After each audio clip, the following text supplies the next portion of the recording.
जब आप कोई नई जॉब ज्वाइन करते हैं तो आपके मन में बहुत सारे सवाल होते हैं नई कंपनी को लेके एंड आपको जिन बातों पे फोकस करना है आपकी नई जॉब में वो मैं आपको आज बताने वाला हूँ because this is very important. ये चाहे आप फ्रेशर हैं चाहे आप एक्सपीरियंस्ड हैं, जब भी आप जॉब स्विच करते हैं नई जॉब में नई कंपनी में there are lot of questions that come to your mind and you always practice hard that how you have to behave in your new job. So first point is that you need to understand the role and expectations. See, for a new joinee it is very important that he should understand the role and the expectation of the team leader of the company.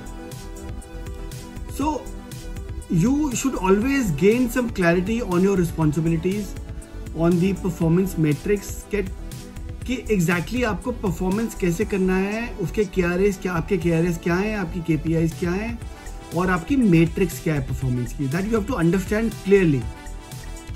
और how your role have to contribute towards the achievement of organization goals या departmental goals. जब आपको ये पता होगा तो then your actions will be in sync with the departmental action or goals, right? Second point, you should always learn about the company. I mean to say,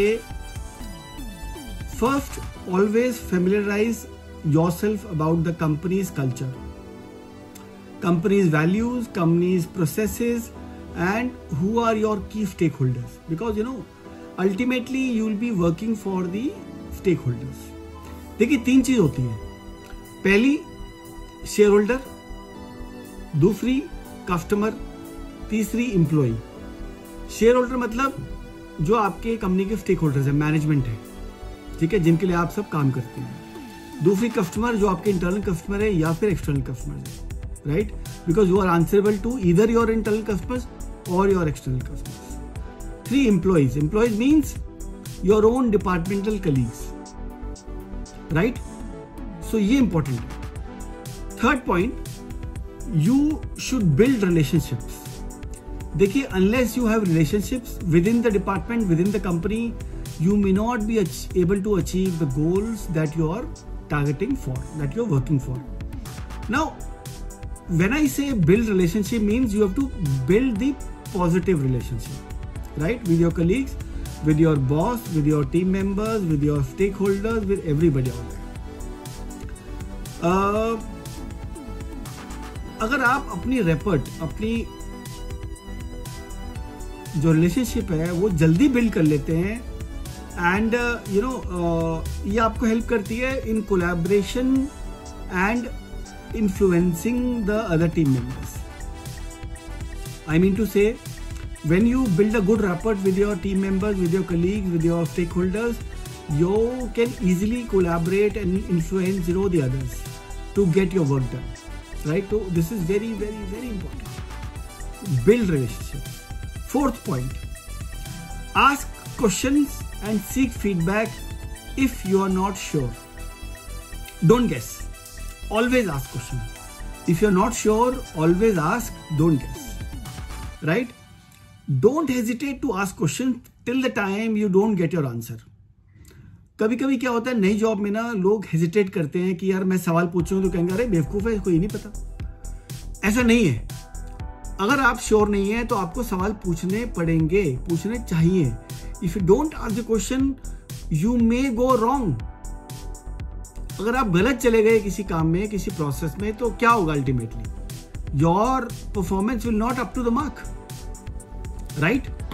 Fifth point, be observant and adapt the environment as per the environment. Be observant. देखिए, observation बहुत जरूरी है हर level पे, ठीक है। जब आप देखेंगे कि इस कंपनी का कल्चर क्या है, वर्किंग मेथोडोलॉजी क्या है, उसी के हिसाब से आप काम करेंगे, अपने आप को मोल्ड करेंगे, तो it will be good for you. So you should always observe things. First observe and then perform your task, right? Work environment में अडेप्ट करना बहुत इंपॉर्टेंट है। अगर आप अग्रेसिव हैं और आप देखते हैं कि वहाँ पे अग्रेशन नहीं है, they believe in teamwork, they believe in soft coordination, they believe in cool and calm atmosphere to work with. Please adapt that environment. अगर आप विपरीत जाएंगे दिशा के, हवा के, it might go against you. Always believe in adaptability, right? 6th point है prioritize and organize your work, right? Now when I say prioritize means, you have to understand the immediate, that is short term and long term goals. As per the goals you need to prioritize your task. वो आपने सुना है ना, urgent and important quadrant जो होता है कि कुछ चीज अर्जेंट होती है, कुछ चीज इंपॉर्टेंट होती है, राइट? मैं रिपीट नहीं करूंगा, but this is basis that only, right? And always stay organised to manage your task effectively and efficiently. बहुत इंपॉर्टेंट है, ठीक है? प्रायोरिटी लाइफ में बहुत इंपॉर्टेंट है, आपके वर्क लाइफ में भी, आपके पर्सनल लाइफ में भी, right? 7th and last point, show enthusiasm and commitment. देखिए, you need to keep your attitude always positive towards work. Take initiatives and show a willingness to contribute beyond your role when possible. मैं ये नहीं कह रहा हूं कि ऐसा करने के लिए आप अपना वर्क लाइफ बैलेंस मत मेंटेन करो, आप 18 घंटे 16 घंटे काम करो. It is not that. Quality of work means doesn't go, you don't need to go beyond working hours or beyond a limit. Quality can be maintained working within the permissible limit, within the permissible working hours. तो आपके अंदर willingness होनी चाहिए to contribute towards your goal and at times beyond your role whenever it is required, whenever it is possible. But there has to be a sincere commitment should be there. Okay? I think when you focus on these areas, it will help you building your credibility and sets a strong foundation for your long-term success. ये point अगर आप follow करते हैं तो my dear friend, you will go long way. Believe me or not. अगर आपको लगा कोई चीज नहीं समझ आई, you can always pause my video and see that point, read that point, understand that point which I have told you, explained you. Okay? Thank you very much. आज के लिए इतना ही. Take care. Bye bye.